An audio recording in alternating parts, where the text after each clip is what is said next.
The real estate market is hot, but there are talks of it cooling. What does that mean for new construction?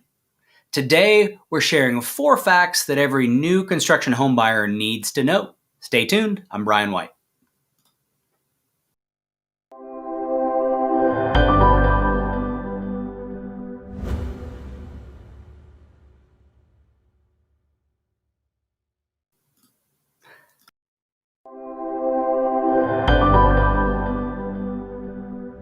Let's turn that off.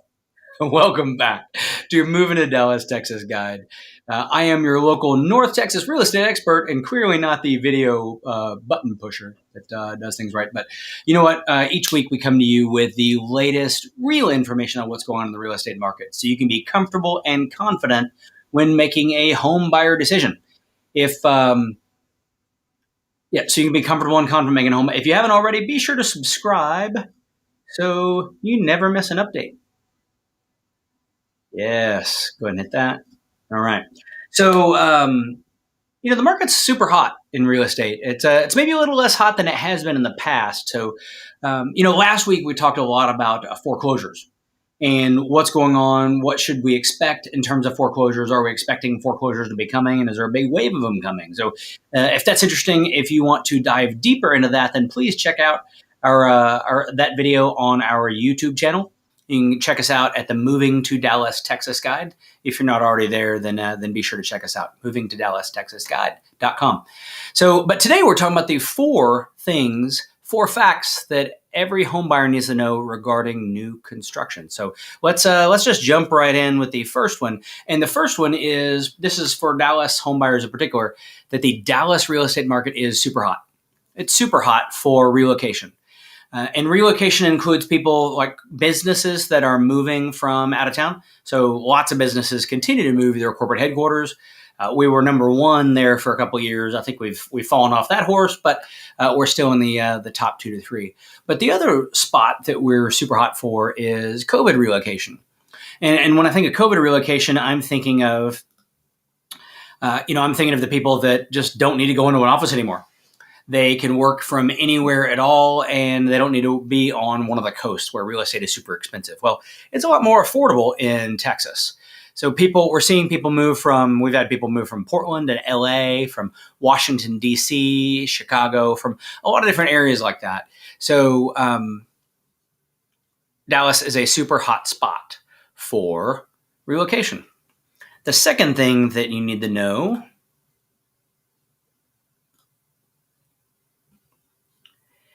is that new construction sales are up. So in this case, we're actually talking about that existing home sales climbed 2% in July. This is nationally. So these are the national numbers because we talk a lot about Dallas in particular. In July, the Dallas existing home sales were actually down 9%. So the Dallas sales are actually down dramatically over last year. And you see there on the left, one of the biggest challenges there is that inventory was down 30%. Well, the fact that sales are only down 9% when inventory is down 30% is a big deal and tells you that everything is selling and that people are hungry for new construction homes. So I love this, and I included this because this was in our video a couple of weeks ago. There was an article post that says the housing boom's over. Doom and gloom. The housing boom is over. Well, that is not the case. The housing boom is not over. So there was a blip. We saw a blip in June and July, depending on what numbers we're talking about. But the housing boom is definitely not over, because the Dallas-Fort Worth homes are flying off the shelves. New construction is flying off the shelves. I showed you earlier the numbers about existing home sales being down, but new construction is actually flying off the shelves, and they're selling really, really fast. I don't know if you noticed in the slides I showed you earlier. Existing inventory is about 1.6 months of inventory, so it's very much a seller's market. In new construction, the months of inventory, it's just 3.5. So that means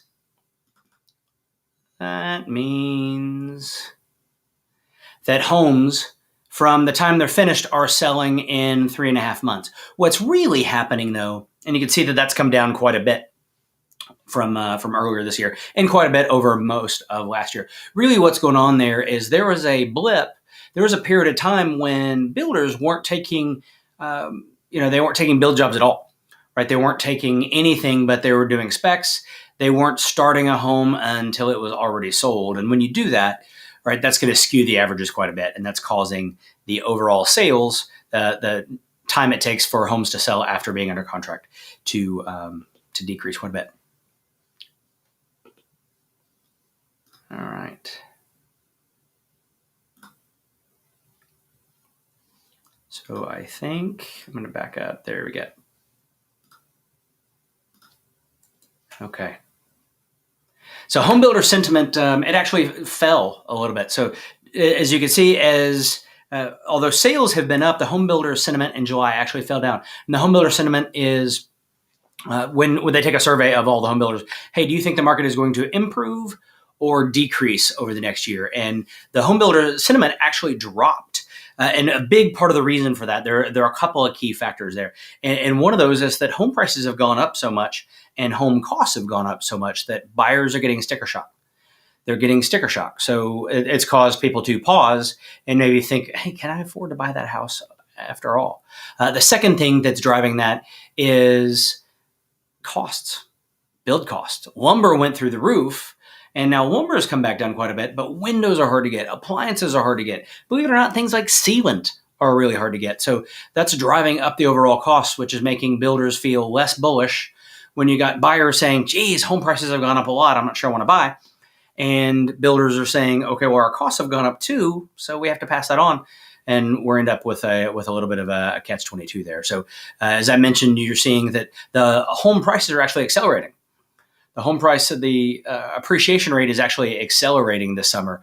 We saw some even higher numbers in the June and July timeframe. So I have talked about the new home sales numbers. What you can see here is even though there has been a little bit of a dip, it's still, I am not trying to do that. I'm just trying to move that around. Here we go. You see that it's still, the trend is moving up and to the right in terms of the number of overall new homes selling. And that's a ton. So months supply. So now we're starting to see more and more new construction inventory. As they build more and more homes, and builders start to say, hey, you know what, we need to create some more inventory. Now they get out ahead of it. And now we're seeing more and more inventory. The good news, right? So if you're a home buyer, this is good news for you.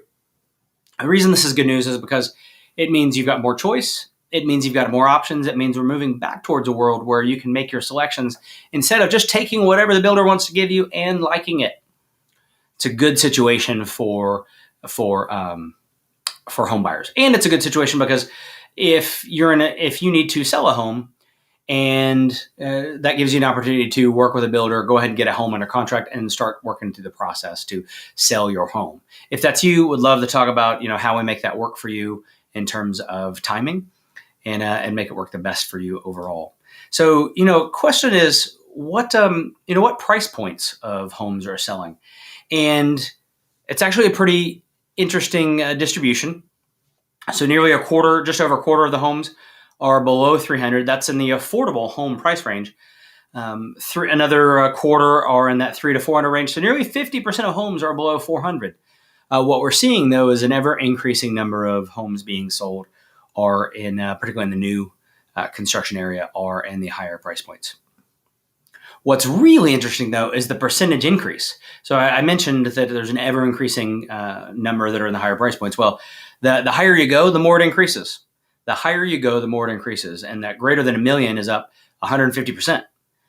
Just under $1 million is up 120, and so on and so forth. You can see this. So you can see that it's the lowest price points that are decreasing. And the biggest reason for that is because costs have gone up so much, so they're just not able to build homes at those affordable price points anymore. So the fourth thing that you need to know is that the home bubble is that the bubble is not about to burst. There is no bubble bursting. Right? The end of the housing boom won't be this year. Won't be until next year, maybe the year after. And one of the biggest drivers of that is going to be when the Fed increases their mortgage interest rates. So Larry Yun is the chief economist for the National Association of Realtors. And what he says is that prices are in no danger of decline because inventory is so very tight that we are not at any risk of seeing a market price decline. The driver for that, I mentioned earlier, it's still a seller's market.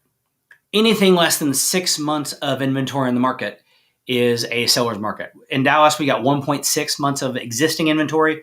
We're seeing builders push us up into the north of 5 range in new construction, but that still ends up, we're just moving towards balance, right? We're not already at balance. We're just moving towards balance. So there's still very much an opportunity. It is still very much a seller's market. So there's not any reason to believe that home prices are going to come back down.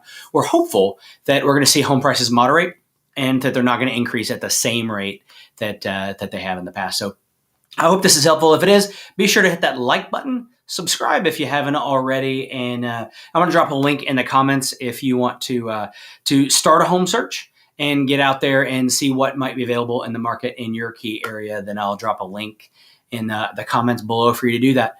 Thank you so much for joining, and take care.